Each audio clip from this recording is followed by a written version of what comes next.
నమస్కారం. మనందరి జీవితంలో ఏదో ఒక సమయంలో వచ్చే ప్రశ్నలివి. అసలు మనం ఎందుకు బాధపడతాం? మన తలరాతను మనమే మార్చుకోగలమా? ఈ ప్రశ్నలకు సమాధానం కోసం ఈరోజు మనం ప్రజ్ఞోపనిషత్తులోని అద్భుతమైన జ్ఞానాన్ని పరిశీలిద్దాం. ఈ విశ్లేషణలో మనిషి యొక్క నిజమైన శక్తి, దాని అసలైన సామర్థ్యం గురించి తెలుసుకుందాం. ఇక ఈ విశ్లేషణ చాలా శక్తివంతమైన ఒక వాక్యంతో మొదలవుతుంది. చూడండి, మనిషి నిశ్చయంగా గొప్పవాడే, దైవం నుండి పుట్టినందున అతను సహజంగానే పరిపూర్ణుడు. అంటే ఏంటి? ఈ గ్రంథం చెప్పేదేంటంటే మనందరి మూలం దైవికమైనది, మన స్వభావమే పరిపూర్ణత. అంటే పుట్టుకతోనే ప్రతి ఒక్కరూ కంప్లీట్ అనమాట.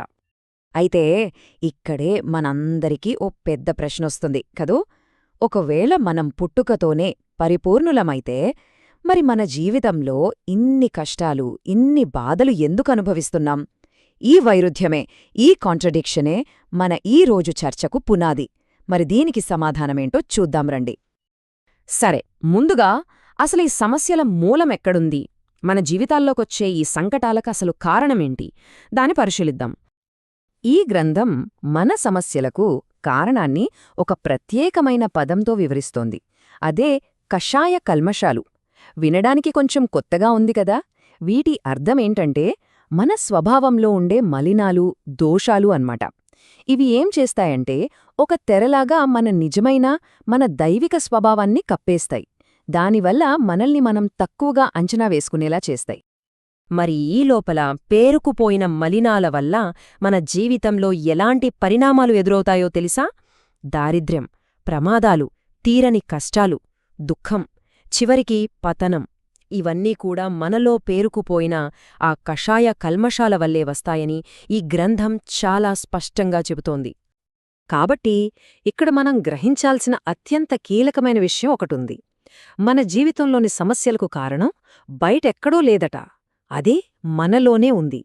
మన ఆలోచనల్లోనే చెడు, మన పనుల్లోని లోపాల వల్లే ఈ సంక్షోభాలన్నీ వస్తున్నాయని ఈ ఆగారం చాలా స్పష్టంగా చెబుతోంది. ఒక్క మాటలో చెప్పాలంటే మన బాధలకు మనమే బాధ్యులం. సరే, సమస్య ఏంటో తెలిసింది. దాని మూలం మనలోనే ఉందని అర్థమైంది. మరి దీనికి పరిష్కారం లేదా? ఉంది. అదే ఆత్మశోధన. దాని ద్వారా పైకి ఎలా ఎదగాలి? ఆ మార్గమేంటో ఇప్పుడు చూద్దాం. ఇక్కడ మన ముందు రెండు దారులు స్పష్టంగా కనిపిస్తున్నాయి. ఒక దారి ఆ మలినాలతో బంధించబడి పేదరికంలో, దీనస్థితిలో కూరుకుపోవడం. ఇక రెండవ దారి ఆత్మవికాసం ద్వారా మన వ్యక్తిత్వాన్ని వికసింపచేసుకుని అన్ని దుఃఖాల నుంచి బయటపడటం. చూశారా? ఈ రెండు దారుల్లో ఏది ఎంచుకోవాలనేది పూర్తిగా మన చేతుల్లోనే ఉంది. మరి ఈ ఆత్మవికాసం అనే మార్గంలో ముందుకు సాగాలంటే మనకు రెండు విషయాలు చాలా ముఖ్యం. ఒకటి విశ్వాసం, రెండు అనుగ్రహం. వీటిని ఎలా సంపాదించుకోవాలో ఇప్పుడు తెలుసుకుందాం. ఈ మార్పుని సాధించడానికి ఇక్కడ చాలా స్పష్టంగా ఒక 3 స్టెప్ ప్రాసెస్ చెప్పబడింది. నంబర్ 1, మన లోపల ఉన్న అపారమైన శక్తిని, మన పొటెన్షియల్ని అర్థం చేసుకోవాలి. నంబర్ 2, ఆ శక్తి మీద అచంచలమైన విశ్వాసాన్ని పెంచుకోవాలి. ఇక నంబర్ 3, అవసరమైనప్పుడు దైవిక సహాయం కోసం అడగాలి, ప్రార్థించాలి. అయితే ఇక్కడో ముఖ్యమైన విషయం మనం గుర్తుపెట్టుకోవాలి. దైవిక సహాయం అంటే అదేదో లాటరీ టికెట్ లాగా అదృష్టం కొద్దీ వచ్చేది కాదు. మన సొంత ప్రయత్నం, మన అర్హత, మనం ఎంత సిద్ధంగా ఉన్నాం అనేదాన్ని బట్టే ఆ అనుగ్రహం మనకు దొరుకుతుంది. సింపుల్గా చెప్పాలంటే మనం ఎంత పాత్రులైతే అంత సహాయమే మనకు అందుతుంది.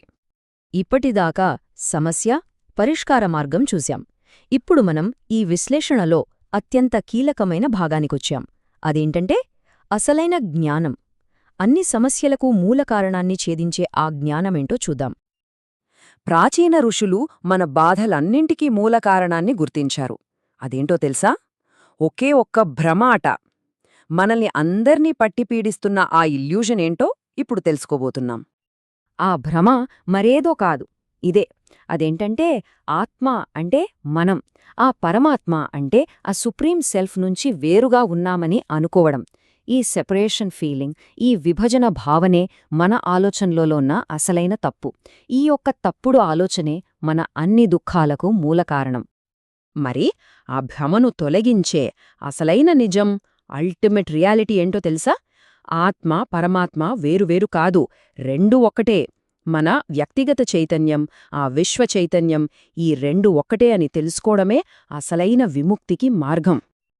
ఈ నిజాన్ని ఎంత అద్భుతమైన పోలికతో చెప్పారో చూడండి. సూర్యోదయం కాగానే నిశాచరులెలా అదృశ్యమవుతారో, దైవజ్ఞానోదయం అయినప్పుడు భ్రమ ఎలా మోసగించగలదు? ఎంత గొప్పమాట!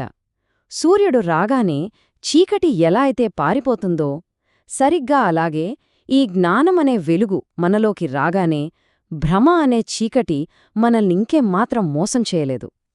కాబట్టి ఫైనల్గా మనం తీసుకోవాల్సిన పవర్ఫుల్ మెసేజ్ ఇదే. మన సమస్యలు అనేవి బయటనుంచి మనమీద దాడి చేసే శత్రువులు కాదు. అవి కేవలం మన మనసులో మనమే సృష్టించుకున్న భ్రమలు. ఆత్మసాక్షాత్కారం ద్వారా మన దృక్పథాన్ని మార్చుకుంటే చాలు, ఆ భ్రమలన్నీ వాటంతట అవే కరిగిపోతాయి. ఇక చివరగా ఈ ప్రాచీన జ్ఞానం మనందరి ముందు ఒక సూటి ప్రశ్ననుంచుతోంది. మన సమస్యలన్నింటినీ దాటేసే శక్తి మనలోనే ఉందని తెలుసుకున్నాం కదా. మరి మనలో ఉన్న ఆ అనంతమైన సామర్థ్యాన్ని మేల్కొల్పడానికి మనం సిద్ధంగా ఉన్నామా? ఈ ప్రశ్న గురించి తప్పకుండా ఆలోచించండి.